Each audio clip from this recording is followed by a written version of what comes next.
Hey guys, welcome back to my channel. My name is Emily and today I'm going to give you a 3 and 4 month update on my daughter Alyssa and on myself. So on my daughter Lila's right here too, but she's just playing around with a lot of things. So if you hear any noises in the background, that's her. Okay, she wants me to open this.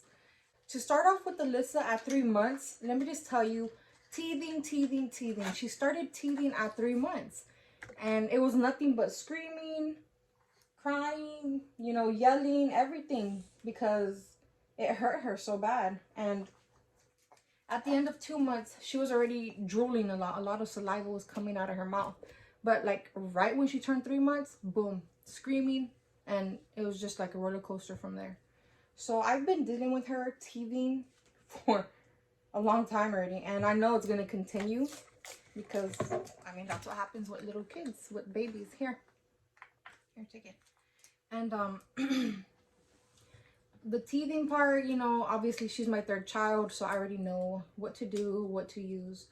To tell you the truth, she didn't use a teething toy at 3 months.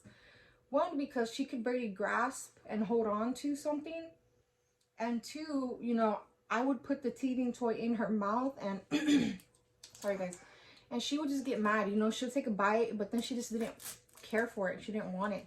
So what I really used was Orajel, and I'll just put it in her mouth and I'll put a pacifier right after, so she'll just calm down with that. And I did use Tylenol whenever it was bad. Like if she really needed it, then I would give her Tylenol. But if she doesn't need it that much, I'm not going to use it, because I don't want to overdo it with Tylenol, you know what I mean?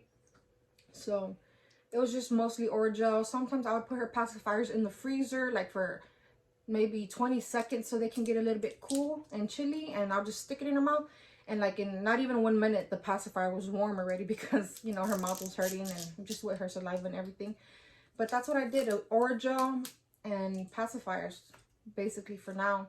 And I did try a little wet rag, you know, so she could bite the rag, but she didn't really do that either.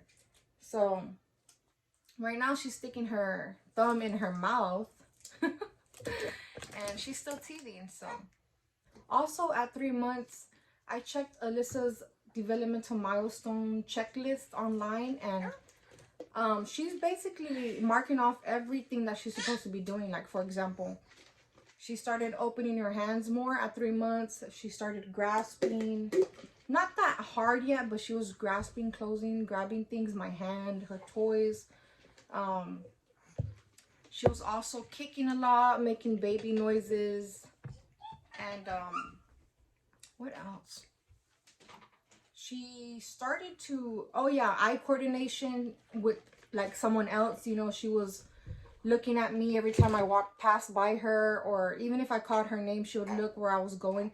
And it's so funny because like Alyssa has gotten to the point where she doesn't want to be in her baby swing or in her little bassinet.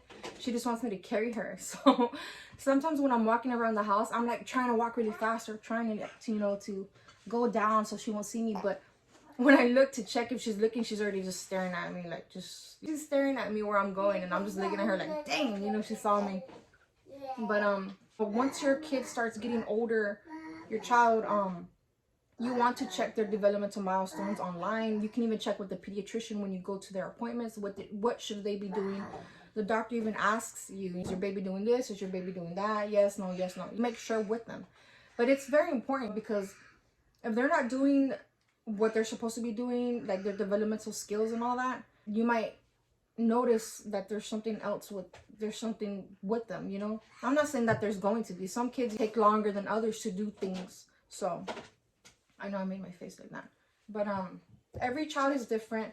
But as a parent, you should take the responsibility to check their milestones, their motor skills, and whatever else you want to check, and make sure that they're doing what they're supposed to be doing at a certain age. So I know at 3 months she was doing everything correctly, and she's up to date with her skills. So let's hurry up and go to 4 months.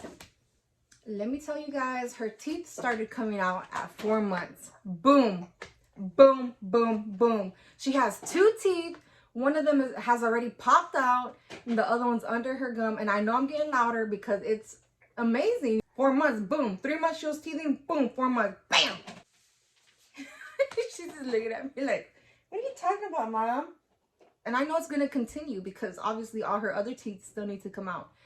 But at 4 months, we went to her 4-month appointment just like maybe 2 weeks ago in October 11th, I think. So the doctor said that she's doing good. Everything looks healthy. Alyssa's doing good for her 4-month. So whenever she got her vaccines, she cried a little bit. Her face turned a little bit red, but then she stopped. And I'm just like, whoa. I gave her Tylenol, but just for the pain. She didn't get a fever, so I'm like, yay, no fever. The doctor said that everything was fine with her. She weighs 15 pounds at 4 months. Look at that. Look at that. 15 pounds of beauty right here. Look at that. The doctor said that she's been doing fine. Her growth is good. Everything about her growth, her head circumference, her length. Yeah, we're a little bit short. So he said the first couple of physicals, he said that she was short. But I'm like, well, we're short people. You know, I'm like only 5'2". So I understand that if she's a little bit short on the short side. But he said overall her growth is fine. The doctors told me that she can start eating baby foods at 4 months. And I have not yet given her any baby food. I am going to go to the store and probably buy some. And, you know, just start feeding her slowly. Make sure that she's not allergic to any of the fruits or vegetables. There's one advice that I could give you from what I remember. And also the pediatricians tell you too. Do not give them mixed baby food yet. Because you don't know if they do have an allergic reaction. You don't know what it's from. Because the baby food was mixed with different vegetables or fruits. Oh, yeah. These are my past baby food jars from Lila and Joe. I kind of like saving them because one, they're cute. Two, you can use them for like baby showers and stuff, or gifts. Put hot cocoa and marshmallows and spearmint in 3 of them and give it as a Christmas gift. But yeah, I do like saving baby food jars. I kind of have a problem with that, so I need to stop. Here. Oh, she wants me to open it. And yeah, so I'm going to start giving her baby foods soon. And let me tell you, Alyssa has, at 3 months, I forgot to mention this at 3 months. She started turning on her side already at 3 months. She didn't turn completely at 3 months, but now at 4 months, she's turning completely. And I'm just like, oh my gosh, I need to watch her because I don't want her to just flip on her face and not be able to move because then she can't breathe. So at night, I'm basically waking up here and there, making sure that she's not flipped. But as a parent, it's very important to keep checking on your child when you know they're starting to turn already, because you never know. They might turn and you might not check on them for like 30 minutes. You need to check like every 5-10 minutes. Check on them because babies are quick. They're quick to turn, and they will turn on you and you won't even notice. And here's Lila. Say hi, Nana. Fine. She wants to take the bow and put it on her hair. Uh-oh, my light turned off, guys. No. As a mom or as a dad, it doesn't matter. As a parent in general, you have to make sure that you keep an eye on your child before something happens. You don't want to say, but sometimes they pass away because the parents don't check on them as much, or they fall asleep, and you know, it happens. It's something that you don't want to happen to anybody, but it does, and it's scary. No matter how tired you are, you have to get up, man. That's just the job of a parent. You have to get up and check on your child, no matter what. Even if you're barely, like, with one eye open, you're just like, oh, she's okay, you know what I mean? And, yeah, basically, Alyssa at 4 months did great, and her milestones at 4 months were perfect. She started, holding her feet. At 3 months, she was already picking up her feet, barely touching them. And now at 4 months, she's holding them. So she looks so cute, like with her both of her feet up, and she's grabbing both of her feet. So she looks really cute.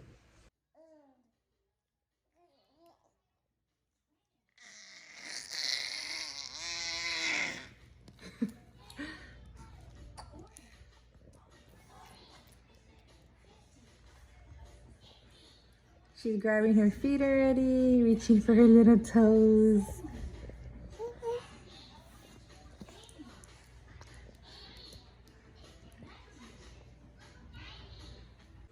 And she's really alert. Alyssa's very alert.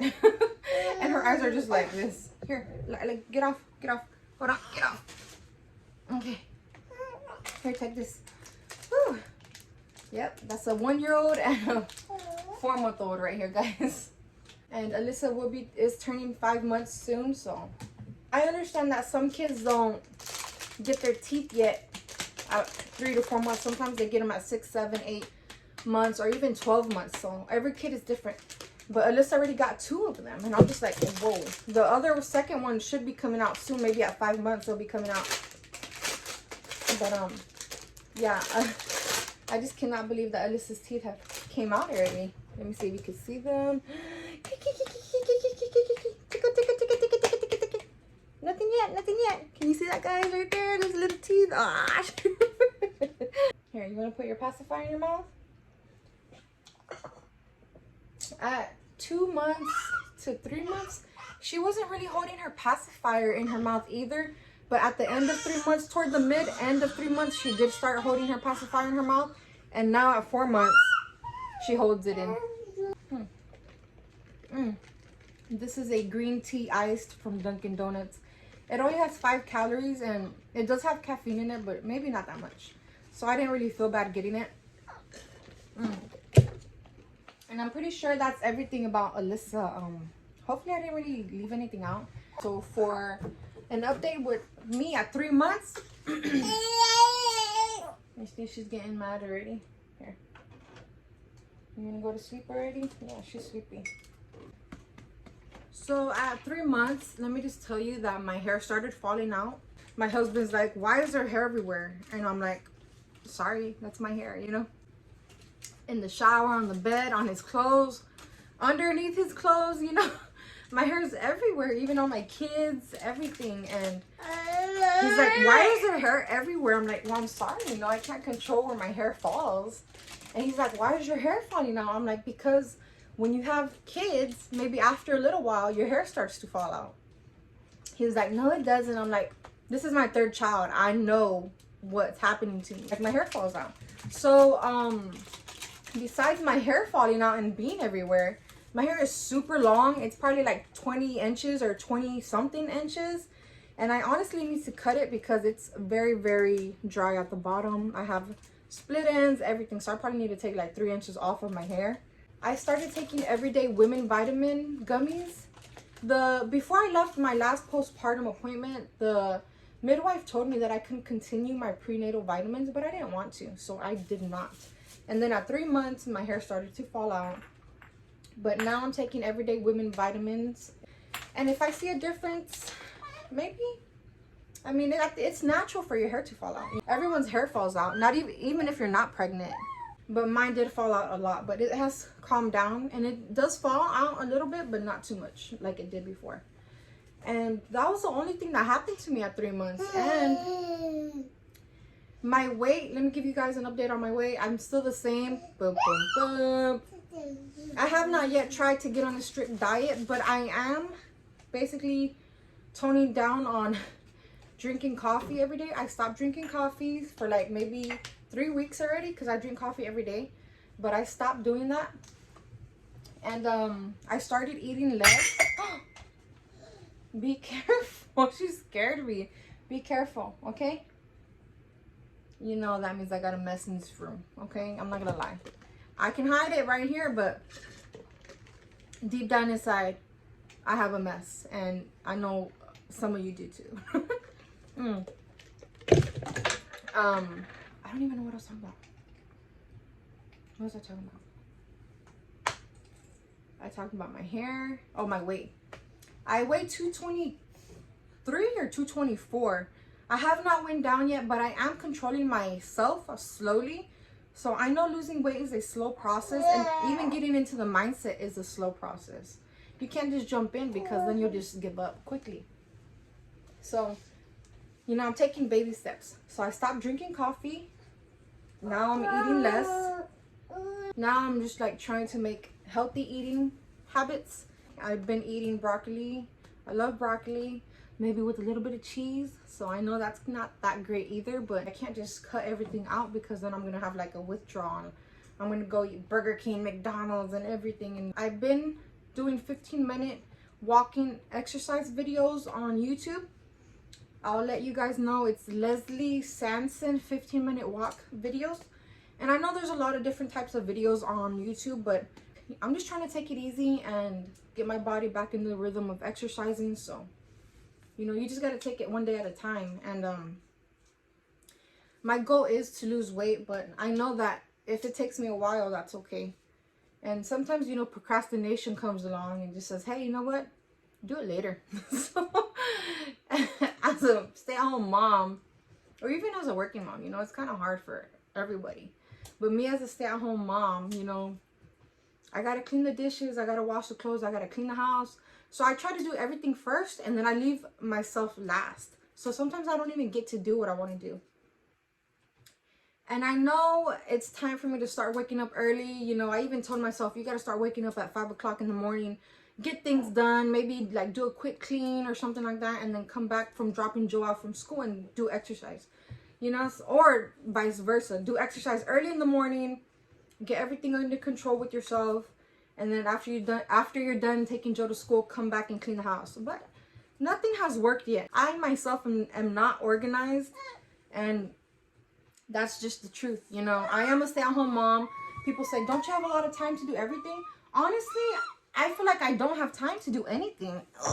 Holding 2 kids at once. I honestly don't feel like I have time to do anything. 6 hours that my son's at school, right? What is it? 8:30, 9, 10, 11, 12, 1, 2, 3, 7 hours.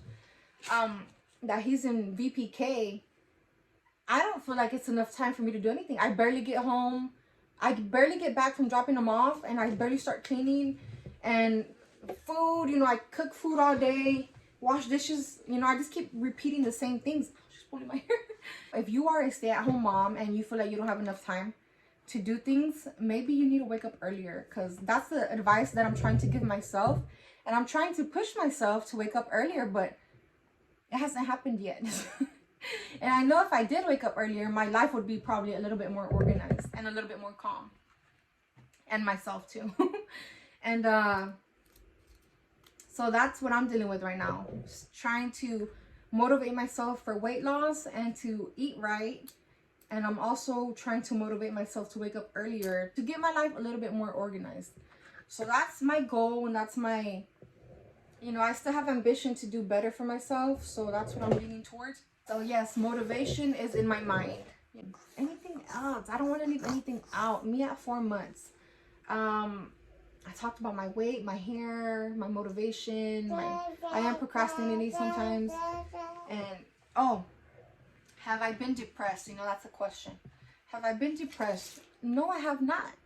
I did get depressed during pregnancy with Alyssa and with my other pregnancies with my children, you know. I'm not ashamed to say that, yeah, I did get depressed, and it's normal for people to get depressed. I know I'm not depressed, but do I get sad sometimes because sometimes I feel like I'm not progressing at anything I want to do in life? Yeah, but you know, I understand that I'm here with my children and I'm taking care of them because they need somebody to take care of them. And I know daycare, I can drop them off at daycare and go work, but honestly, it's not even worth it because daycare is a lot. Daycare costs a lot. And by you working, you don't even make that much. You just make, daycare takes like half of your paycheck for the whole month. And it's just like not even worth the stress or the struggle or the anger or the feel of defeat. You know what I mean? And I'm not saying I don't feel defeated. Sometimes I do feel defeated. Even with, you know, being a mom, a stay-at-home mom. You feel defeated, and other days you feel better. So, you know, every day is a different day and every day is a challenge. You either, you know, make it the best or try to pass by, or sometimes, you know, you just feel sad. But most of the time that I have been here with my kids, I'm okay. I'm doing good, and I'm proud of myself for being able to be a stay-at-home mom and taking care of my kids. There's nothing wrong with being stressed at home, being a stressed-at-home mom, feeling guilty. There's nothing wrong with that. So there are times that I feel guilty, but, you know, you just brush it off and love your kids as much as you can, because you never know what can happen to you or anybody or your children. So, you know, just thank God that everything's good, everybody's okay, everybody's healthy. Lila's been making a lot of noise throughout this whole video, but that's okay. And just be the best mom. Try to be the best mom that you can be. You can't be the perfect mom. You can't be. But you can try to be the best. You can try. So that's all you can do, and you got to make sure to take care of yourself. So at least take maybe 5 minutes to go fix yourself up in the bathroom. Like me, I didn't even fix myself up. But, I don't feel bad right now. So I don't feel that I look that bad. Being a stay-at-home mom, taking care of everybody, taking care of the house, trying to take care of yourself and your self-esteem, it's a lot of work. A lot of people don't understand that, especially people that are not parents yet. And they say, oh, I'm not going to let my kid do this and do that. And you just look at them like, yeah, that's what I said. Alright guys, so if you like this video, go ahead and hit that subscribe button and that like button. And thanks for watching my video. And for the new subscribers that have subscribed to my channel, thank you. And for those who have stayed subscribed, thank you. Alright guys, so I will see you later, and thanks for watching. Bye. Say bye, Lala. Bye. Alright, bye guys.